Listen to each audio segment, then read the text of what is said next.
എന്ത് ചെയ്യണമെന്ന് അറിയാണ്ട് ഇങ്ങനെ നിൽക്കുമ്പോഴാണ് കേരള ബാങ്കിന്റെ JCയുടെ നോട്ടിഫിക്കേഷൻ വന്നതറിഞ്ഞത്. പിന്നെ ഗവൺമെന്റ് സെക്ടറിൽ ഒരു ജോലി, അതാണ് എൻ്റെ ലക്ഷ്യം പ്രധാനമായിട്ടും. അപ്പോഴാണ് സഹകാരിയുടെ യൂട്യൂബ് ഷോർട്സ് കാണുന്നതും ക്ലാസിന്റെ വേ ഓഫ് പ്രസന്റേഷൻ കണ്ടിട്ട് ഇഷ്ടപ്പെട്ട് ഞാൻ ആ കോഴ്സിൽ ജോയിൻ ചെയ്തതും.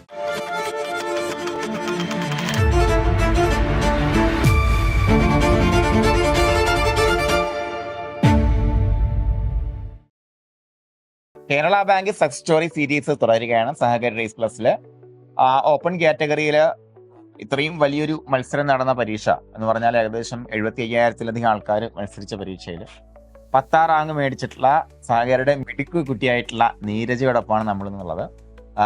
നീരജയുടെ ഒരു ക്വാളിഫിക്കേഷൻ അല്ലെങ്കിൽ ഈ പറയുമ്പോൾ എല്ലാവരും HDC അല്ലെങ്കിൽ JDC ആണ് അല്ലെങ്കിൽ BCom കോർപ്പറേഷൻ ആണെന്നുണ്ടെങ്കിൽ കുറച്ച് ആൾക്കാർ മാത്രമാണ് നമ്മുടെ കേരള അഗ്രികൾച്ചർ യൂണിവേഴ്സിറ്റിയുടെ BSc കോർപ്പറേഷൻ ആൻഡ് ബാങ്കിങ് എന്ന് പറയുന്ന കോഴ്സ് എടുത്ത് പഠിക്കുക. അപ്പൊ അതിൽ ആ ഒരു സ്ട്രീമിൽ നിന്ന് വരുന്ന ആദ്യത്തെ ആളാണ് ഇതുവരെ ഞാൻ ഇന്റർവ്യൂ ചെയ്യുന്നതിൽ.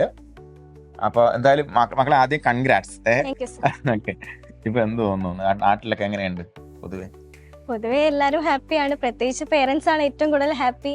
പിന്നെ പഠിച്ചിറങ്ങിയ സമയത്ത് എന്ത് ചെയ്യണമെന്ന് അറിയാണ്ട് ഇങ്ങനെ നിൽക്കുമ്പോഴാണ് പെട്ടെന്ന് സ്റ്റാഫ് സെലക്ഷൻ കമ്മീഷന്റെ കോച്ചിങ് ചെയ്യാൻ തീരുമാനിച്ചത്.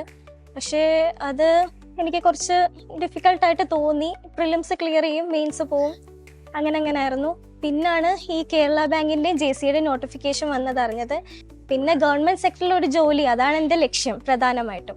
അപ്പോഴാണ് സഹകാരിയുടെ യൂട്യൂബ് ഷോർട്സ് കാണുന്നതും അവിടെ ക്ലാസിന്റെ വേ ഓഫ് പ്രസന്റേഷൻ കണ്ടിട്ട് ഇഷ്ടപ്പെട്ട് ഞാൻ ആ കോഴ്സിൽ ജോയിൻ ചെയ്തതും. നമുക്ക് ഈ ഒരു മേഖല, ഐ മീൻ ഒരു പൊതുമേഖലയിൽ തന്നെ ജോലി വേണമെന്ന് എസ്പെഷ്യലി നമുക്ക് തോന്നാൻ കാരണം എന്താണ്?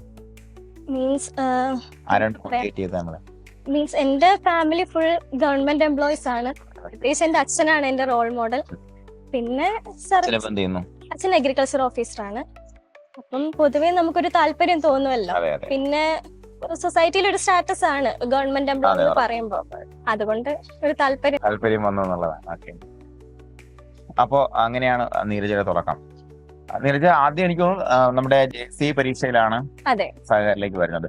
ഈ കോഴ്സ് ചെയ്യുമ്പോഴത്തേക്കും ഈ ഒരു ഓപ്പർച്യൂണിറ്റിയെ കുറിച്ച് നമ്മൾ അറിഞ്ഞിട്ടുണ്ടായിരുന്നു. അതായത് നമുക്ക് സഹകരണ മേഖല ഓപ്പർച്യൂണിറ്റി ഉണ്ടെന്ന് അറിയാം. ധാരാളം ഓപ്പർച്യൂണിറ്റീസ് ഉണ്ടെന്ന് അറിയാം.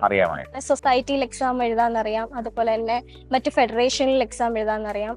പിന്നെ junior cooperative inspector, Kerala bank തുടങ്ങിയ നല്ല നല്ല ജോലികൾ ഉണ്ടെന്ന് ഓപ്പർച്യൂണിറ്റി ഉണ്ടെന്ന് അറിയാമായിരുന്നു. ഓക്കെ, അപ്പൊ JSCയിൽ മാർക്ക് നോക്കിയിരുന്നാണ് നേരത്തെ പറഞ്ഞത്.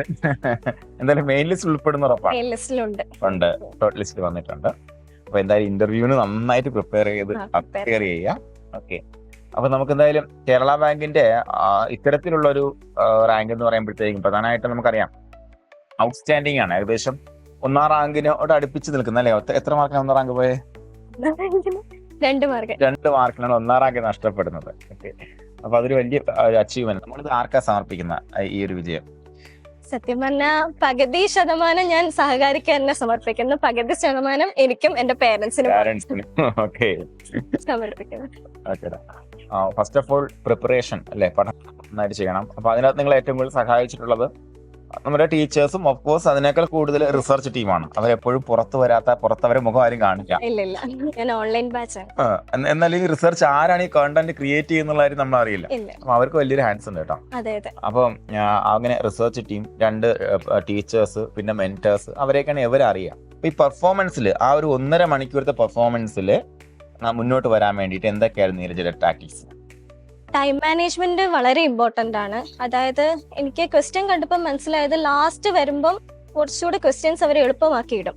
അതായത് മിഡിൽ പോർഷനിൽ ഫുൾ സ്റ്റേറ്റ്മെന്റ് ടൈപ്പ് ക്വസ്റ്റ്യൻ കൊടുത്തിട്ട് ലാസ്റ്റ് ടൈം വരുമ്പോഴത്തേക്കും ഈസി ക്വസ്റ്റ്യൻസ് കൊടുക്കും. അപ്പൊ നമ്മൾ അതിനനുസരിച്ച് മാനേജ് ചെയ്ത് ടൈം കണ്ടെത്തിയിട്ട് വേണം ക്വസ്റ്റ്യൻസ് മാർക്ക് ചെയ്യാൻ. അപ്പൊ ഒരു ക്വസ്റ്റ്യൻ വെച്ചുകൊണ്ട് ഒരുപാട് ടൈം ഇരിക്കില്ല, പ്രത്യേകിച്ച് സ്റ്റേറ്റ്മെന്റ് ടൈപ്പ് ക്വസ്റ്റ്യൻസ്, അത് നല്ലോണം ടൈം കളയും. അപ്പം maximum objective type questions cover ചെയ്തിട്ട് സ്റ്റേറ്റ്മെന്റിലോട്ട് കടക്കുന്നതായിരിക്കും ഒന്നുകൂടെ നല്ലതെന്ന് തോന്നുന്നു. ടൈം മാനേജ് പിന്നെ സഹകാരി തന്നെ മോക്ക് ടെസ്റ്റും മോഡൽ എക്സാംസും എല്ലാം ഓൾമോസ്റ്റ് സ്റ്റേറ്റ്മെന്റ് ടൈപ്പ് മോഡൽ ആയതുകൊണ്ട് വലിയ രീതിയിൽ ബുദ്ധിമുട്ട് തോന്നിയിട്ടില്ല. സ്പീഡ് അപ്പോൾ എല്ലാവരും നന്നായിട്ട് വർക്ക് ചെയ്യുക. ഒരുപാട് ഓപ്പർച്യൂണിറ്റീസ് ഈ മേഖലയിൽ വരുന്നുണ്ട്. എസ്പെഷ്യലി ഇവരെ പോലുള്ള ആൾക്കാർ കയറുമ്പോൾ ഉണ്ടാകുന്ന ഓപ്പർച്യൂണിറ്റീസ് നമ്മുടെ സർവീസ് കോപ്പറേറ്റീവ് ബാങ്കിൽ ഒരു എങ്ങനെ പോയാലും വരുന്ന നോട്ടിഫിക്കേഷനിൽ 300-ലധികം വേക്കൻസികൾ റിപ്പോർട്ട് ചെയ്യപ്പെടാൻ സാധ്യതയുണ്ട്. അപ്പോൾ അതിനെല്ലാ പേരും നന്നായിട്ട് പഠിക്കുക. അപ്പൊ അങ്ങനെ പഠിക്കാൻ വേണ്ടി വരുന്ന കുട്ടികൾക്ക് എന്താണ് നീരജ പറയാനുള്ളത്?